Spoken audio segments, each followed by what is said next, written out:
সুপ্রিয় দর্শক শ্রোতা, আসসালামু আলাইকুম। আমাদের যশোর জেলার শার্শা থানার বাহাদুরপুর ইউনিয়নের রায়পুর গ্রামের কিছু বাড়ির আঙ্গিনায় পানি চলে এসেছে অতি বর্ষার কারণে। ক্ষেতের ফসল তো শেষ, এবার বাড়ি পানে ধাওয়া করেছে পানি। তারই কিছু দৃশ্য আপনাদেরকে দেখাবো এখনই।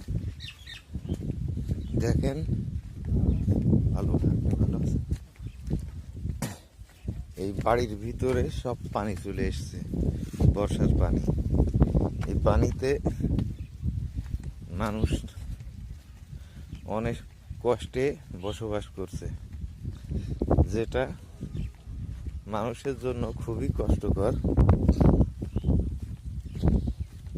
বাড়ির ভিতরে পানি, ক্ষেতের ফসল শেষ, বাড়িতে যে মানুষ স্বস্তিতে থাকবে সেটাও থাকার উপায় নাই। এই যে বাড়ির সামনে, বাড়ির ভিতরে সব পানি, চারিদিক শুধু পানি আর পানি, ক্ষেতের ফসল নাই। এখন এই কৃষক পরিবারগুলোর কি হবে উপায়? চারিদিকে অথই পানি, কুল কিনারা নাই, দেখে যেন নদী মনে হয়।